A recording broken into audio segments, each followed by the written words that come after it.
policía. Se ha dicho que es pagado por la policía o la fiscalía. Luego se ha desmentido todo eso y se ha dicho que es un infiltrado. A juicio de ustedes, ¿cuál es la verdad? ¿Quién es realmente Raúl Castro Antipán? Yo creo que la propia verdad ha aflorado de sus propios dichos. Él es un agente infiltrado de Carabineros. Él así lo ha señalado, él estaba en conocimiento de los hechos que iban a ocurrir en la región, así lo informó también a los efectivos policiales el día antes y el día posterior a los atentados ocurridos acá en la zona. Y la pregunta que cae de cajón: ¿quiénes están cometiendo los atentados acá en la novena región? Esa es una pregunta que hoy día no tiene respuesta. Ya hay que empezar a diferenciar las cosas. Una cosa es lo que establece la ley antiterrorista en relación al artículo 4, lo que es la delación compensada, y la otra es la figura del infiltrado. Eso no existe en ninguna norma jurídica de nuestro ordenamiento, eso es totalmente arbitrario, es ilegal. Por lo tanto, nosotros estamos muy consternados, muy preocupados, particularmente porque aquí quien también tiene la responsabilidad institucional Carabineros. Estamos hablando del general Besmalinovic, que el año 2009 tenía conocimiento de estos hechos. Estamos hablando también de altas autoridades de gobierno, y eso a nosotros también nos tiene muy, pero muy preocupados, Patricio. Richard, a propósito de eso, tal vez sea la parte más dura del testimonio de Castro Antipán, porque lo que él dice, que ojo, quiero aclarar, lo ha desmentido la policía y la fiscalía, es que él le habría dicho a la policía un día antes. Por ende, estamos suponiendo que Carabineros sabía que iba a haber un atentado y que no hizo nada por evitar ese atentado, con el consiguiente daño para terceras personas que pudo haber habido allí. Sin embargo, esa información, insisto, la policía la desmiente. ¿Por qué la fiscalía no instruyó una investigación a partir de eso? Porque imagino que eso configura un delito, que un policía o que varios sepan que va a haber un delito y se queden sentados, observen, buscando información, pase lo que pase, y después digan desconocer esa información.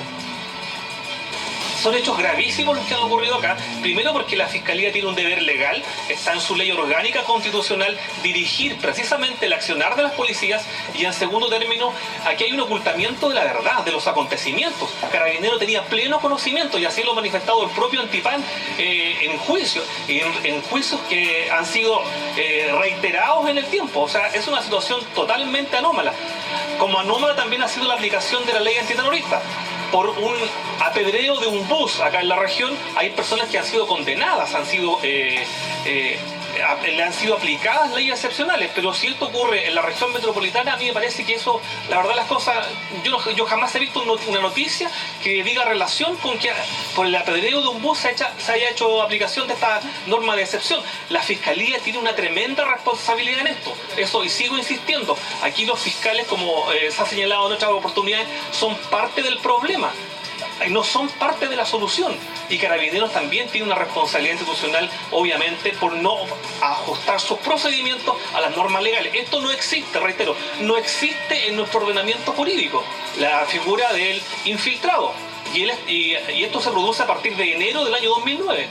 Pero Richard, estamos hablando de un caso específico donde sabemos que finalmente los jóvenes involucrados, que además eran menores de 18 años, terminaron siendo absueltos por unanimidad por parte del tribunal y estaban supuestamente involucrados en estos atentados. Ahora, la pregunta es respecto al diagnóstico que usted le da en general a la Fiscalía, no solamente en este caso, sino que en todos los casos donde se inculpan a comunidades mapuches. Ahora tendríamos entonces a cuestionar un poco más cómo funciona la Fiscalía y cómo funciona también los alegatos y la investigación en sí misma. Obviamente, aquí viene un profundo cuestionamiento al accionar de los fiscales por el hecho de estar vulnerando la norma legal expresa en ese sentido. Tenemos una gran preocupación nosotros acá, lo que ocurre en la región, y el diagnóstico es que aquí debe haber una intervención política a partir del nuevo gobierno, porque creemos que ese es el tipo de solución que se le debe dar en la región. No podemos insistir en el tratamiento a través del Ministerio del Interior, a través de la fuerza policial, a través de la represión. Ha quedado demostrado que esa metodología, donde se han invertido más de 7.000 millones de pesos, realmente han sido botadas a la basura.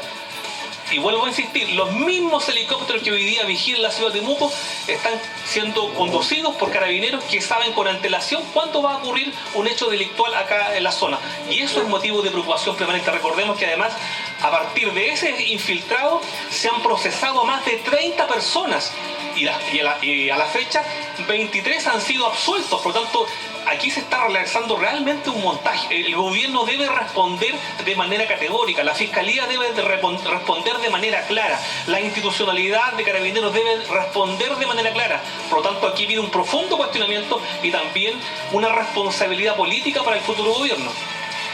Richard, yo quería preguntarle qué tan confiable es, a su juicio, Raúl Castro Antipán. Y voy a fundamentar la pregunta. En las 3 horas de declaración, es difícil escuchar las 3 horas, pero uno va viendo que en su testimonio hay ciertas cosas que van cambiando, o hay ciertas inconsistencias.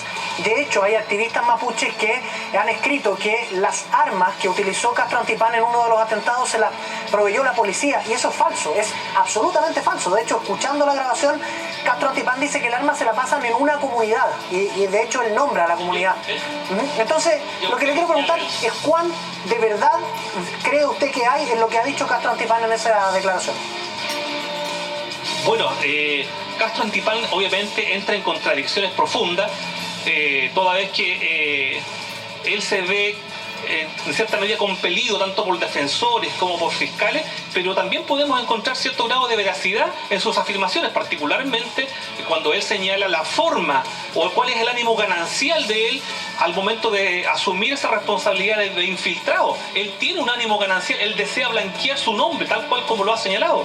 Por lo tanto, tiene que tener cierto grado de asidero su versión en los hechos. Ahora, desde el punto de vista procesal, su versión es tremendamente cuestionable porque además él ha sido procesado por hurto de material de guerra, por porte de marihuana, ha sido también procesado por ley antiterrorista, ha obtenido condenas en el caso Aquino, obviamente, y en ese sentido su versión es tremendamente cuestionable, pero él aporta antecedentes, incluso nombra a quiénes serían los fiscales que el día posterior a los hechos recorren la zona.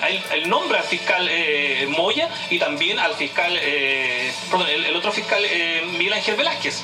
O sea, así las cosas, a mí me parece que él, al dar nombres tanto de policías y de fiscales, me parece que eso sí tiene un grado de asidero en la realidad. Abogado Richard